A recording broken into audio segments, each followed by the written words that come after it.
decía, siguiendo con el tema del derecho burocrático, decía, pues lo que establecía la Corte, ya veíamos algunos acercamientos a la palabra derecho, la palabra burocrático, que es un servidor público, qué leyes nos regulan a los que son trabajadores de la iniciativa privada, quienes regulan, cuál es el orden normativo que regula a los trabajadores del Estado. Entonces, ya veíamos un acercamiento en cuanto a lo que decía la Suprema Corte de Justicia de la Nación cuando hablaba de aquel derecho, el derecho burocrático, siendo aquella parte del derecho del trabajo que se encarga de la protección del Estado, jurídica laboral del Estado, y por ahí lo hice algunos ejemplos al final de la grabación pasada. Preguntaba si tenían algún tipo de dudas o algo de acuerdo a las láminas que ustedes tienen en su poder ya en plataforma y de las cuales ustedes podían dar respuesta a algunos cuestionamientos o algunas preguntas que por ahí se les dejaron en el trabajo, en la actividad que se les dejó para que ustedes la realizaran. El concepto de Acosta Romero, él decía que el derecho burocrático constituye una rama del derecho laboral. Ciertamente, muchos de ustedes en sus cuestionarios pusieron, en los trabajos de investigación lo pusieron, el derecho burocrático constituye una rama del derecho laboral, porque de ahí desprende. La Constitución Política de los Estados Unidos Mexicanos es muy clara y dice que tenemos derecho al trabajo, punto. Pero también el artículo 73, fracción 11ª, te dice, hey, el Congreso de la Unión tiene facultades para crear leyes en relación a la minería, hidrocarburos, del comercio, en fin. Y entonces ahí te da ese abanico de oportunidades la Constitución para que se cree. Porque dice Acosta Romero que el derecho burocrático es una rama del derecho laboral. Dice puesto que se encarga de regular las relaciones entre el Estado y sus trabajadores en sus diversos niveles federales, ya sea a nivel federal, estatal o municipal, así como los derechos y obligaciones que de ellas surjan. Eso lo dice Acosta Romero. Y es que, una vez más, reitero, es totalmente cierto. Vamos nosotros a ver en lo posterior un poco sobre el fundamento legal de lo que es el derecho burocrático. Y fíjense, voy a leer la lámina como tal, si me lo permiten, para posteriormente explicar. Fue en el año de 1937 que representantes del entonces denominado Partido Nacional Revolucionario PNR elaboraron el proyecto de ley del servicio civil. Fíjense bien, del servicio civil, sin que haya tenido éxito su aprobación, dando lugar al primer documento burocrático creado el 15 de noviembre de ese año por el entonces presidente Lázaro Cárdenas. Alberto Trueba Urbina considera que las relaciones entre el Estado y sus trabajadores habían quedado comprendidas sin más en el texto original del artículo 123, dándole una explicación integral al precepto. Así establece la relación jurídica que existe entre el Estado y sus servidores públicos. Fíjense bien. Así, la relación jurídica que existe entre el Estado y sus servidores públicos ya habla aquí, obviamente, Alberto Trueba Urbina, de un acercamiento con el servidor público, no del servicio civil, como lo decía en la ley del servicio civil, que ni siquiera había un acercamiento al derecho burocrático, pero un documento burocrático, pero no como tal, como servidor público, al servicio civil. Y el servicio civil y el servicio público, pues son dos cosas totalmente diferentes. Entonces decía Trueba Urbina, dejó de ser administrativa a partir del 1 de mayo de 1917, en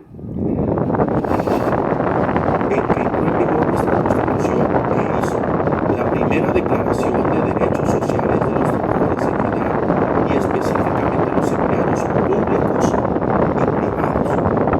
Ahí viene un poco de historia, nada más, cómo va entrando lo que es el derecho burocrático como tal. Si bien es cierto, la aprobación, dando lugar al primer documento burocrático que fue creado el 15 de noviembre de ese año por Lázaro Cárdenas, pues hablaba de un derecho civil, no de un derecho, no de un trabajador al servicio público, de un derecho civil.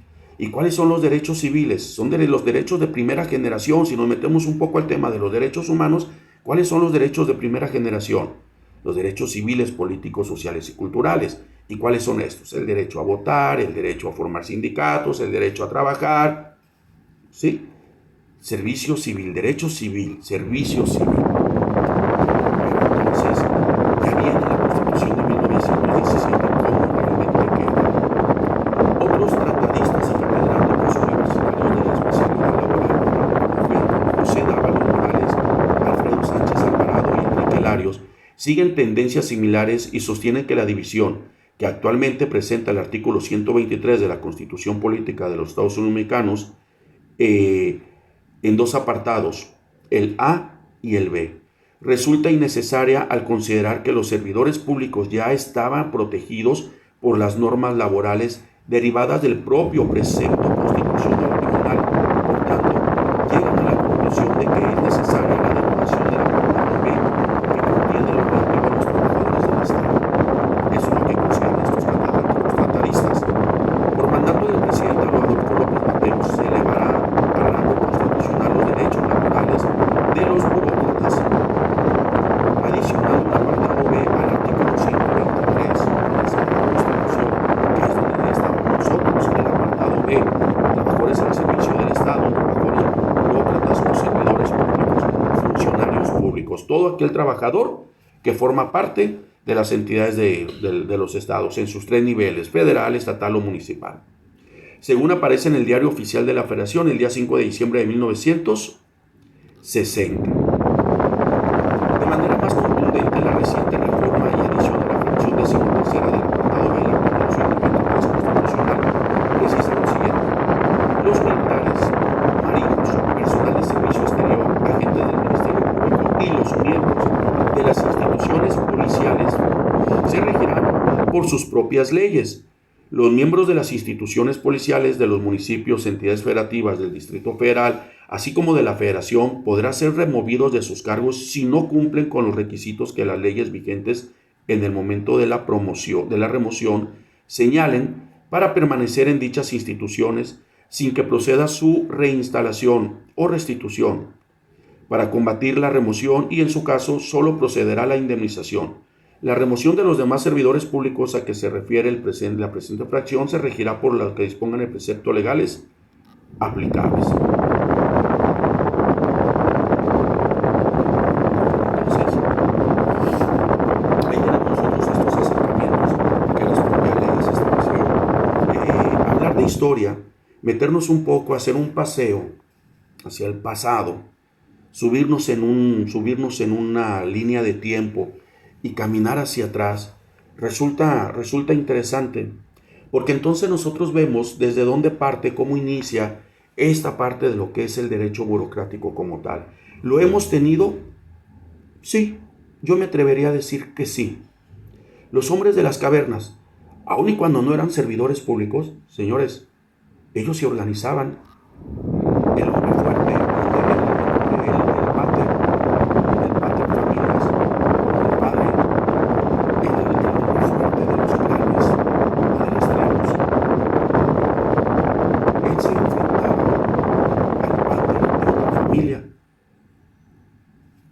Y el vencedor unificaba a la familia del derrotado era expulsado, o se tenía que retirar, o se tenía que ir a morir, a curarse las heridas, a encontrar otro clan. Pero la familia del pater vencido se unificaba a la familia del pater fuerte. ¿Y qué creen? Pues aquellas actividades que tenían unos y otros se fueron unificando. Había quizás en el otro clan mujeres que sabían surcir las pieles de los animales que eran cazados.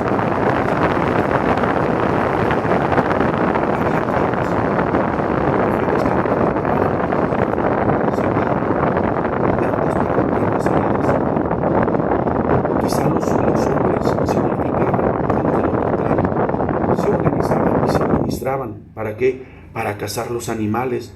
hacían lanzas, esculpían lo que era la obsidiana negra para sacarle filo y poder cazar.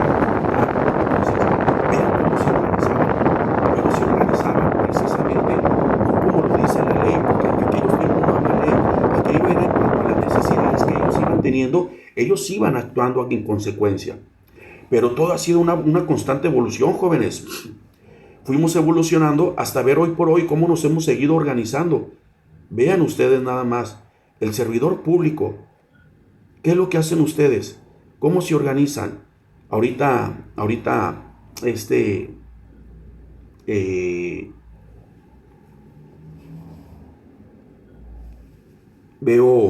veo que el ser servidor público, yo recuerdo que nos decían, es que, lo voy a decir con todo respeto, porque sé que tengo damas, sé que tengo caballeros aquí al frente de este video, y fíjense que nos decían, es que ustedes son de los huevones, de los trabajadores pobres, es que todo es que ustedes nada más trabajan medio tiempo y les ganan y pagan mucho, no es cierto. Vean ustedes ahorita con estos tiempos tan difíciles por los que estamos pasando en el estado de Sinaloa, vean si ustedes nada más salen de sus casas a esta jungla en la que estamos ahorita, y es tan lamentable que tenemos familia y dejamos familia atrás. Si bien es cierto, yo no soy un elemento operativo en activo en la calle, pero soy un elemento en activo como instructor, como docente, catedrático en la policía, y formo parte del sistema. Y a veces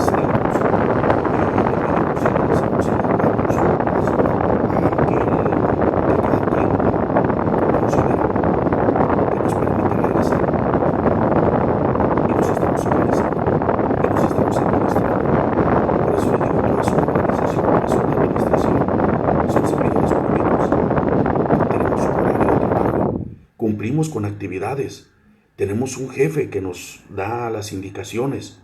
Como servidor público, como abogado, en el servicio de salud, en la policía, porque soy maestro de la Universidad de la Policía del Estado de Sinaloa por varios años.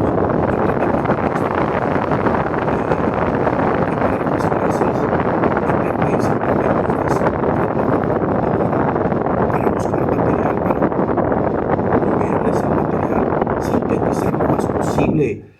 Mucha lectura es complicado, es muy complicado, pero quizás es lo que me apasiona. Y no digo quizás, es lo que me apasiona, pero soy más apasionado de estar frente a un aula, porque creo que me desarrollo, me desenvuelvo, me muevo más como un pez en el río, en el mar. Y ustedes, creo que es su pasión.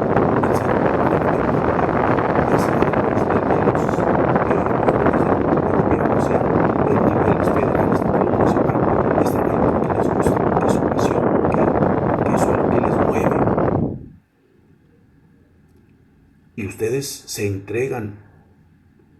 Entonces, y aún así hay quienes se atreven a decirnos que somos flojos, que somos huevones, que el trabajador burócrata, que los trabajadores que somos del Estado, es que ganan mucho y trabajan poco, y no están de este lado. No están de este lado. Por eso insisto en decir el trabajo que hacemos nosotros como servidores públicos.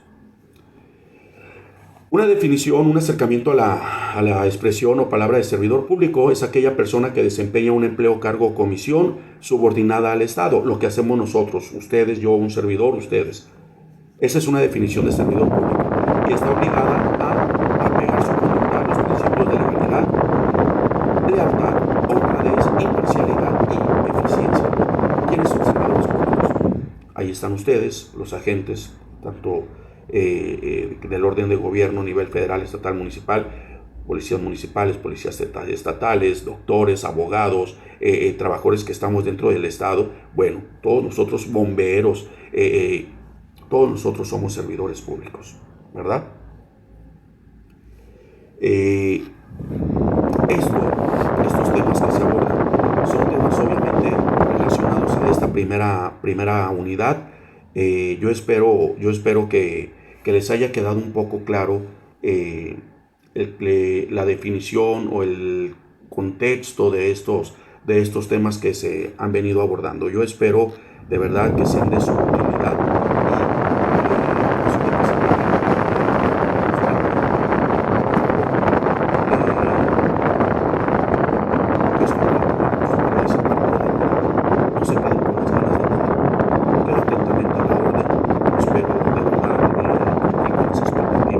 Cuando menos de lo que ustedes se requieren el conocimiento. Mi nombre es Víctor Miguel Rosales Díaz. Es cuanto. Gracias.